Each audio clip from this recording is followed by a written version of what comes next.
Je suis biologiste de formation, plus précisément en biologie cellulaire.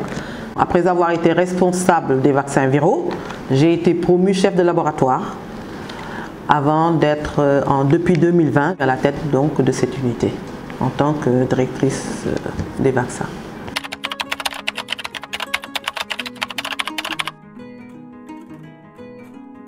L'histoire de la production de vaccins est un peu associée à celle du LENER, du Laboratoire national de l'élevage et de recherche vétérinaire.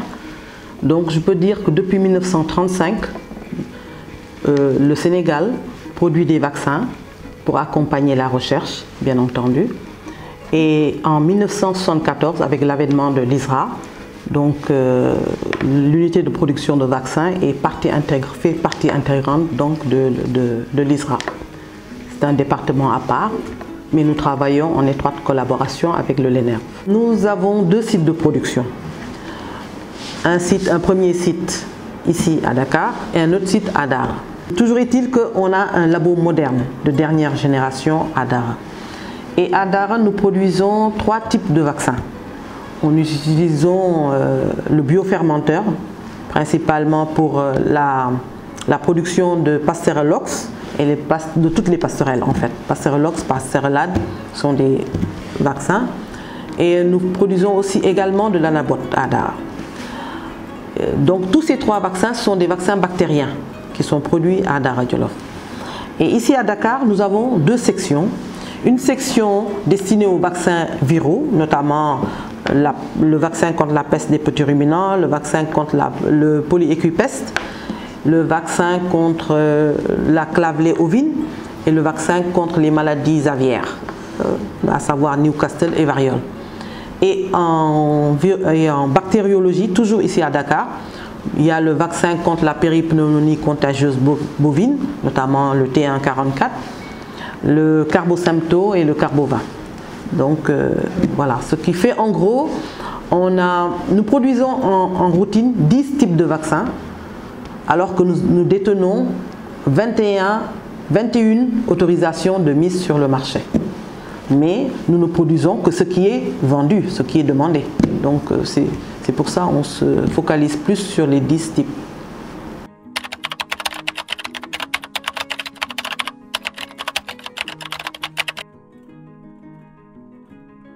La production de vaccins est un long processus, mais surtout marqué par plusieurs étapes de contrôle. Donc sur une production sur 100%, 90% constituent des contrôles. Il y a plusieurs étapes. Maintenant, il y a des étapes qu'on fait en interne au cours de la production, et une fois que le produit est fini, nous, en interne, c'est-à-dire producteurs, nous faisons des contrôles, mais nous envoyons aussi des échantillons au Laboratoire national de l'élevage.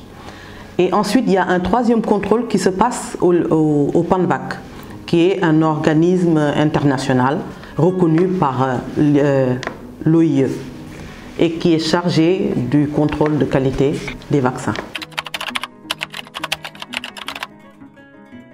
Notre principal client, c'est l'État du Sénégal.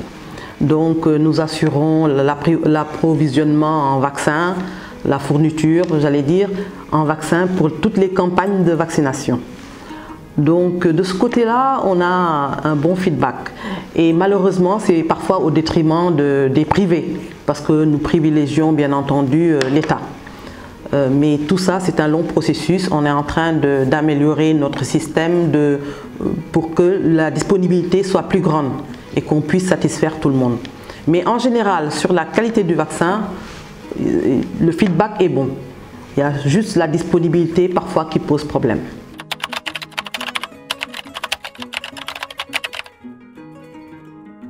Le lyophisateur, c'est un appareil qui sert à sécher. C'est ça son rôle. Vous savez, on travaille sur des vaccins vivants, on travaille sur des virus, donc qui requièrent et on a besoin d'une bonne conservation de ces virus. Et le fait de les sécher à froid, la dessiccation, permet de garder plus longtemps le virus. En fait, ça permet de conserver en l'état le virus. C'est ça le lyophisateur. Il ne multiplie pas les cellules, mais il permet de conserver l'intégrité de l'antigène. Pour le moment, ça nous aide beaucoup. On fait beaucoup d'économies parce que là où on pouvait faire par exemple 3 lyophilisations, on arrive avec une lyophilisation, on arrive à satisfaire, enfin à avoir une grande quantité de vaccins disponibles. Donc ça c'est pour la production en grande masse. C'est important. Mais il n'y a pas que le lyophilisateur. C'est toute la chaîne, à tous les niveaux, qu'il faudra vraiment aller crescendo. Parce qu'il n'y a pas que le lyophilisateur. Le lyophilisateur, il intervient en bout de chaîne. Il faudra d'abord, en amont, qu'on ait une grande quantité d'antigènes pour pouvoir faire de grands lots. Au lieu de faire 3 lyophilisations, on peut faire une lyophilisation. Parce que là, avec ce lyophilisateur, en une fois, on peut, si on l'utilise à son maximum, on peut faire 4 millions de doses de PPR en une seule lyophilisation, là où il nous fallait au moins 5 lyophilisations. Vous voyez? Donc c'est un gain d'énergie, un gain de temps énorme. Mais bon, il faut que toute la chaîne suive, parce qu'on ne peut pas remplir le lyophilisateur tant qu'on n'a pas assez de personnel. On ne peut pas remplir le lyophilisateur tant qu'on n'a pas assez d'antigènes, etc. C'est à tous les niveaux qu'il faudra agir.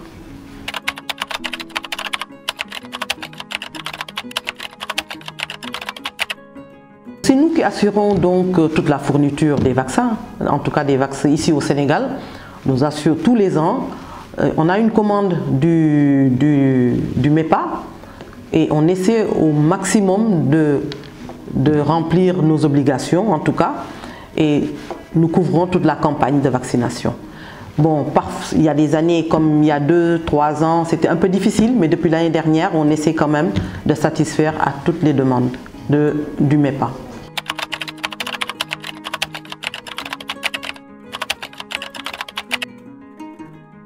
Les AMM nous permettent de pouvoir vendre librement dans tout l'espace de l'UEMOA. Et ça attire beaucoup les clients parce que ça donne confiance. En plus des AMM de l'UEMOA, nous avons aussi un certificat ISO 9001 de qualité. Et ça conforte les gens puisqu'il s'agit d'une marque de reconnaissance. C'est la conformité. Voilà, ça permet de montrer que nous savons bien faire notre métier. Voilà. Maintenant, de plus en plus, c'est très demandé dans les laboratoires, presque exigé. Tous les producteurs s'empressent de se lancer dans ce défi, dans ce nouveau défi. Moi, je pense qu'il faudra recruter. Il faut recruter, il faut les former. Il faut assez de temps parce qu'il n'y a pas d'école pour produire des gens pour des producteurs de vaccins. Donc il faudra accompagner la nouvelle équipe. C'est ce que je fais en ce moment avec une jeune équipe qui est là. Il faut les accompagner au moins 10 ans pour avoir une bonne assise en production de vaccins. Il faut d'abord une base, bien entendu, en virologie, en bactériologie, en microbiologie en général, etc. pour pouvoir être plus tard un bon producteur de vaccins. S'ils ont une bonne base, maintenant, après on va s'attaquer donc à la mise à l'échelle, parce qu'il ne suffit pas de recruter, mais aussi il faut pouvoir les mettre dans un espace conforme. Parce qu'actuellement, nos locaux ne sont plus aux normes. Il faudra penser à réhabiliter, à développer l'unité, etc. Voilà en gros les défis auxquels... Et puis aussi, il y a aussi un point important, la maintenance. Parce que la production ne va pas sans la maintenance. À la limite, on parle souvent de maintenance stratégique, c'est-à-dire ça se passe pas, c'est pas comme une activité, c'est au départ, dès l'achat de l'appareil, on pense à la maintenance parce que ça a un coût et ça pèse beaucoup. Si la maintenance ne va pas, ben, il n'y a pas de production. Un autre défi aussi que j'ai oublié de noter, c'est qu'on est lancé dans l'éradication de la peste des petits ruminants.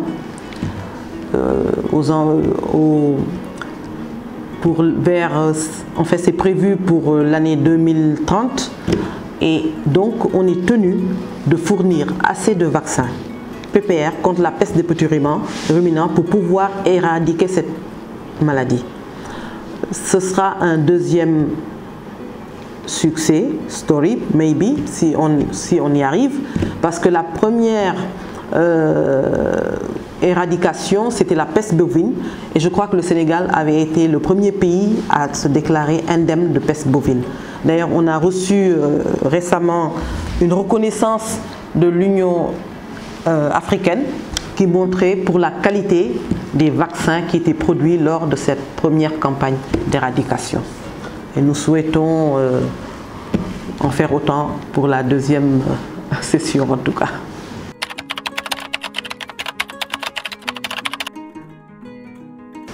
J'avoue que le volet marketing a toujours été laissé en rade. Parce que tout simplement, on n'arrive toujours pas, j'allais dire, à produire assez. Donc, puisqu'on n'en a pas assez, je me suis dit que ce n'était pas la peine d'investir dans le marketing. Mais je pense que dans un avenir très proche, notamment d'ici l'année prochaine, on pourra vraiment se lancer dans ce nouveau challenge.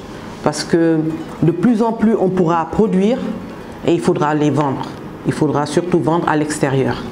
Puisque je vous ai dit au départ que je privilégiais un peu le marché local, mais il faudra aussi qu'on pense à exporter de plus en plus. On le fait, mais peut-être pas assez pour toutes les demandes qu'on reçoit.